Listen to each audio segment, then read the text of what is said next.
to AI. So guys, here we have a generative AI. So let's revise this prerequisites.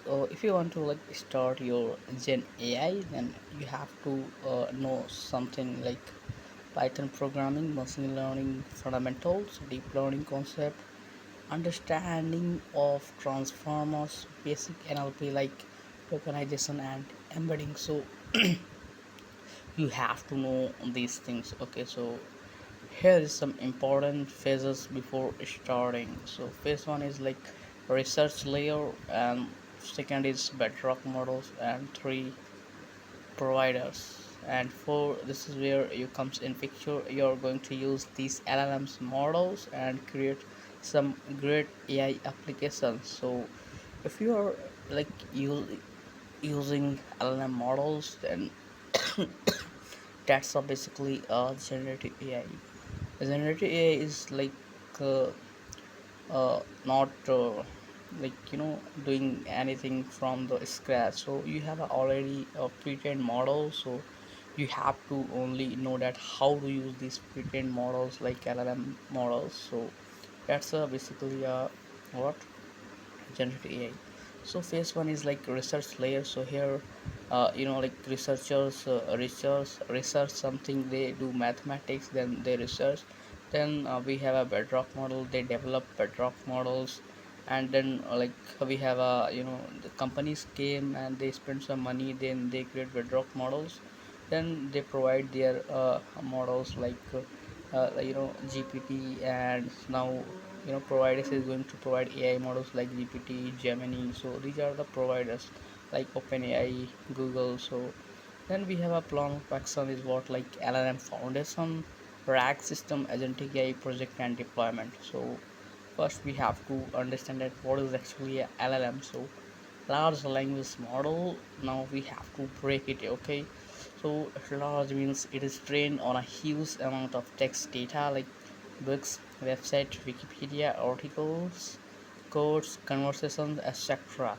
So large means if like someone is saying that LLM, so it means they are basically talking about it is like trained on a huge amount of text data like books, website, Wikipedia articles, code, conversations, etc. And then if they are also saying like large language, so language means it understands and generate human language, like we speak human language, we write. So LLMs can also write and speak. Okay, so it understand and generate human language like English, Hindi, Spanish, and then we have even programming languages like Python. So it is not like speak and generate only human language. It can also develop and write and write what programming languages like Python, Java, and also models. Here we have a like so if someone is saying large language model, so they are basically talking about it is like they are some like talking about a model which is trained on a huge amount of text, and it understand human language and generate human language. It can understand and it can generate. And it is if they are also saying model, then it means that it is a deep learning system. So LLM is a comes from the deep learning system. So a neural network that learns patterns from the data. So it is a deep learning system, a neural network that learns patterns from the data. So if they are like saying LLM, so somewhere they are also using the deep learning. So there is a use case of deep learning in the LLMs. Okay, like in a neural network, they use in LLMs to understand data like text and all. So when you type Python, so the LLM does not search Google. Okay, when you type what is the Python, so when you are going to AI models, then you are searching there, hey bro, hey GPT, can you tell me what is this Python? So the LLM does not search Google. Okay, LLM does not search Google. Think like human. Okay, so LM does not search like Google. It does not think like human, understand meaning like we do. So it does not do anything like searching Google and think like human and understanding meaning like we do. Okay, so instead, it what it does, it basically looks at patterns it learns. Okay, it basically look at the pattern, like what is Python. It try to find a pattern in this prompt, predict the next most likely words using, maybe similarity. So keeps predicting word by word. How they are predicting? They are predicting how, because they are already trained on a huge amount of text. So they have already like trained on this what is Python. So that's why this is how they are trying to predict the next most likely words, keep predicting word by word.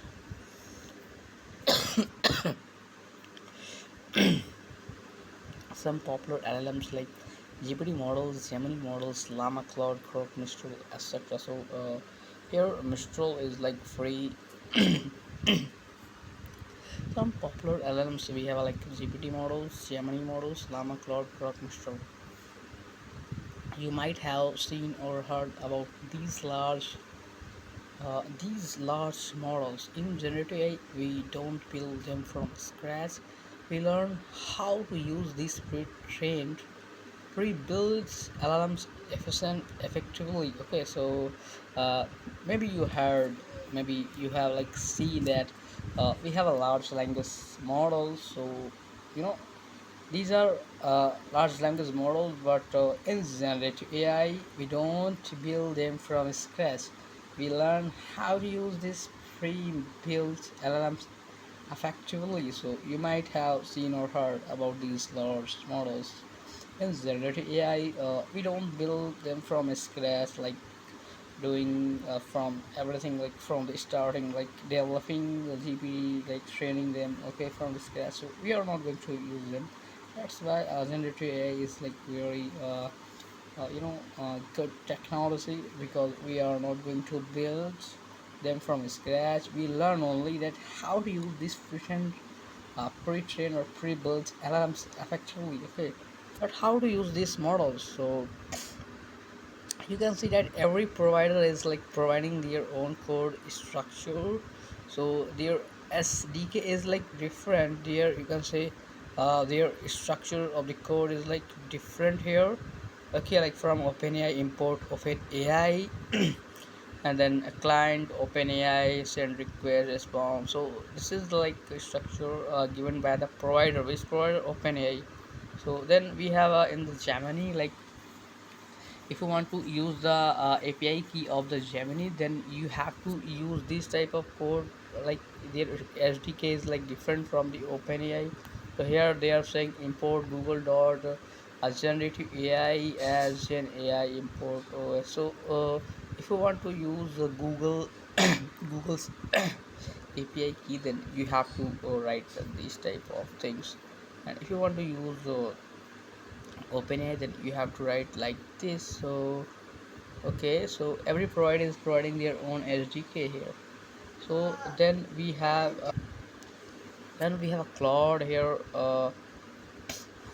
Then we have a here Claude, like import and traffic. So they are also providing their own code structure.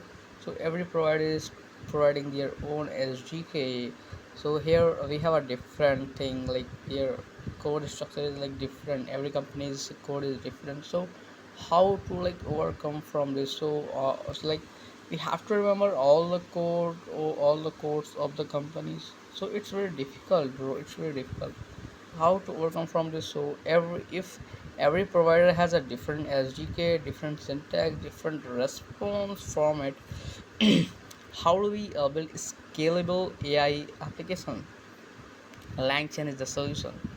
So what it does basically, LangChain is a solution, because in the LangChain you have to define only one code. Then there you can put all any of the providers. So API key you can put inside that one specific code. Then you can use that API key easily inside LangChain. So let's say we have a one code, and okay, and if you want to use Gemini's API key, you can put it inside that one specific code.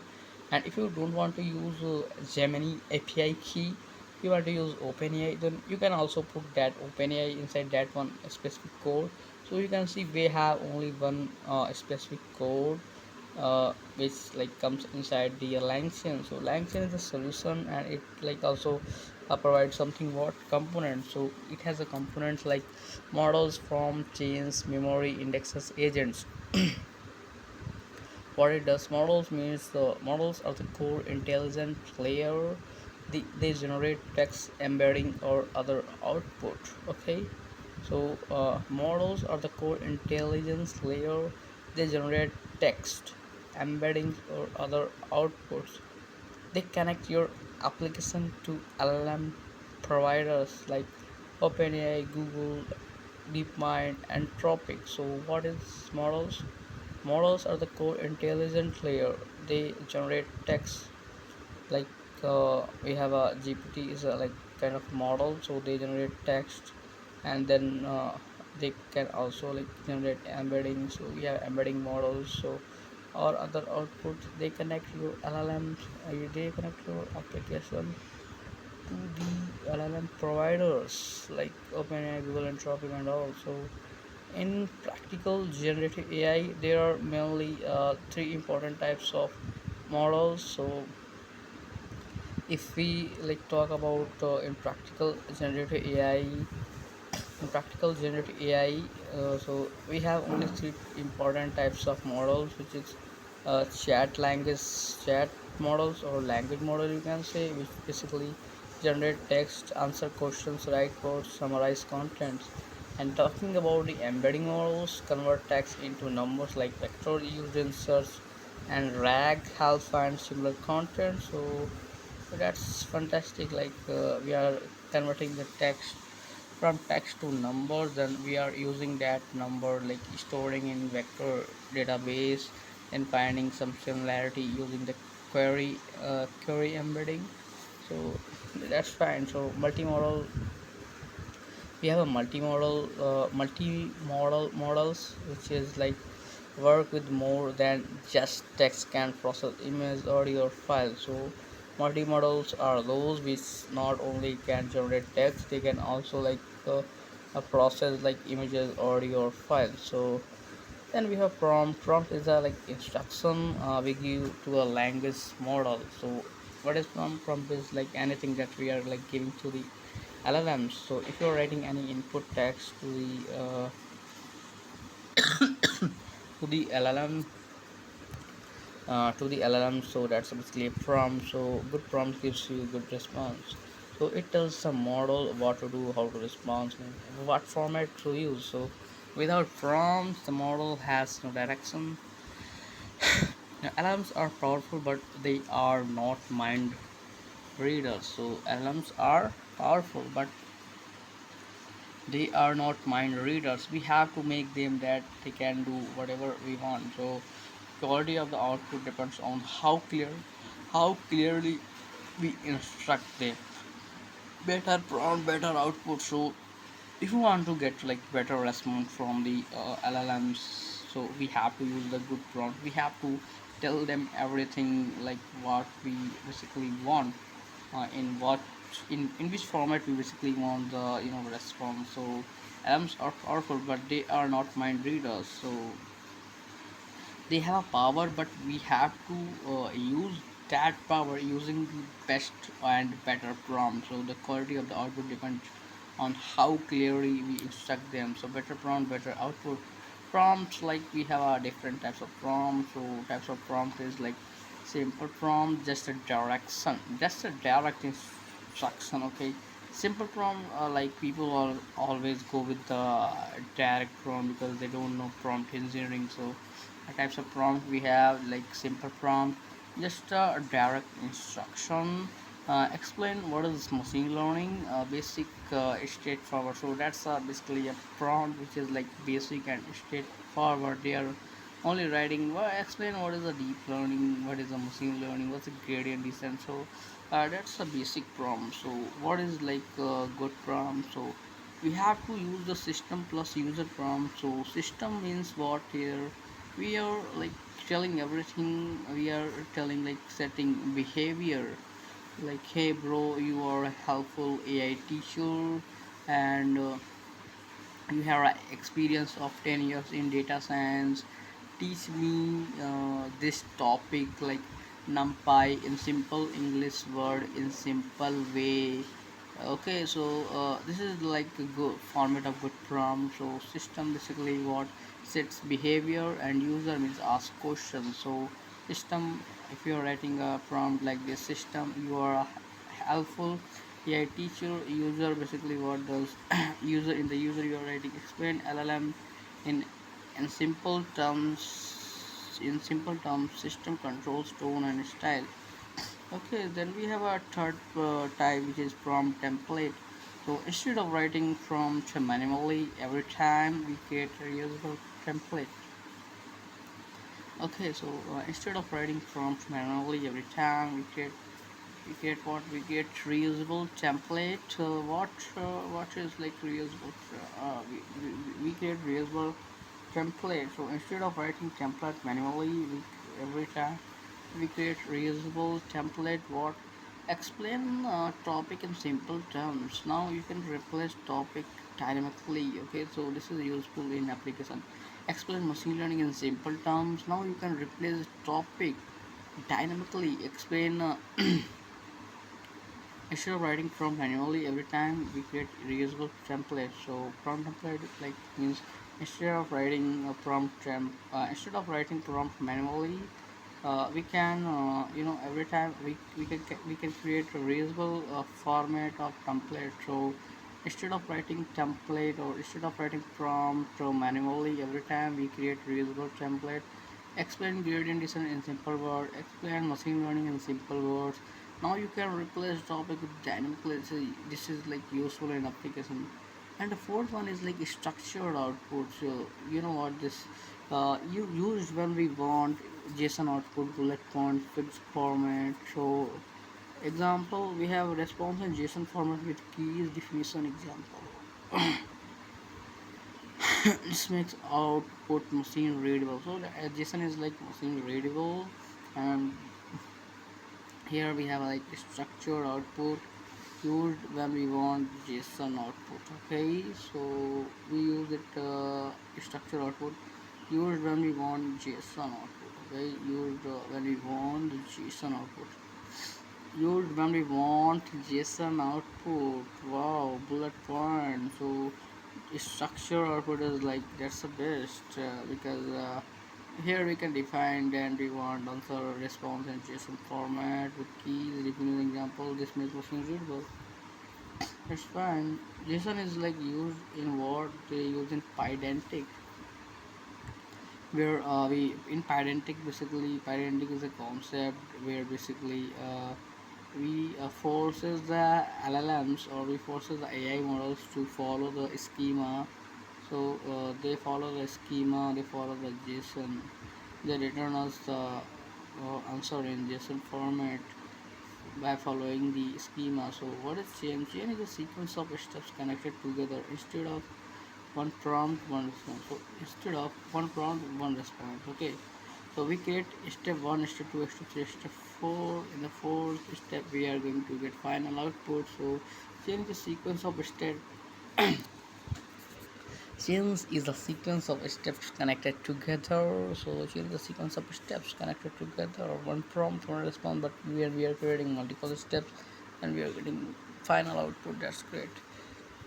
Real AI applications are not one step. Okay, so summarize this article and translate it into Hindi. If user asks like this, summarize this article and translate it into Hindi. What actually happens? Summarize this article and translate it into Hindi. What actually happens? Summarize text is like one step.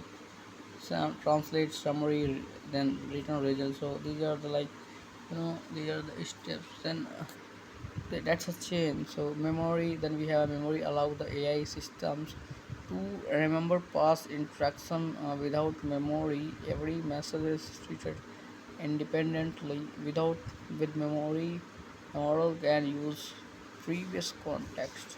Okay, so Memory allows the AI system to remember the past interaction. Without memory, every message is like treated independently. With memory, the model can use previous context. So, my name is Akash. Later, what is my name? So, without memory, model doesn't know who are you. So, with memory, it remembers that yeah, you are Akash. And then we have indexes allows us to connect external. This is basically rags. So indexes allows us to connect external data to an llms only know what they were trained on. Indexes help them use pdf documents, database, company data, website. So in the indexes what basically we have llm doesn't know your company data, doesn't know private document, doesn't update in real time. So how do we like solve this? We connect external knowledge. This is called retrieval. Agent is what? Agents are AI system that can decide what action to take. Unlike normal chains, agents are AI system that can decide what action to take. Okay, like normal chains follow mixed steps. Agent decide the next step dynamically. Okay, they take their own decision. That's nice.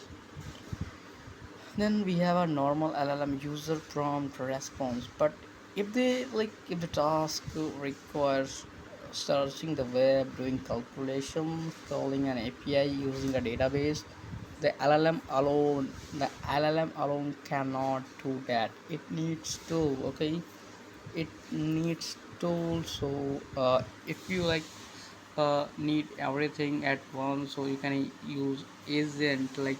But if the if the task requires searching the web, doing calculation, calling an api, using database, the llm alone cannot do this. It needs tools. So if someone is like taking tools and all, using everything like searching the web, doing calculation, so it means that's basically what, that's basically a agent. Thank you.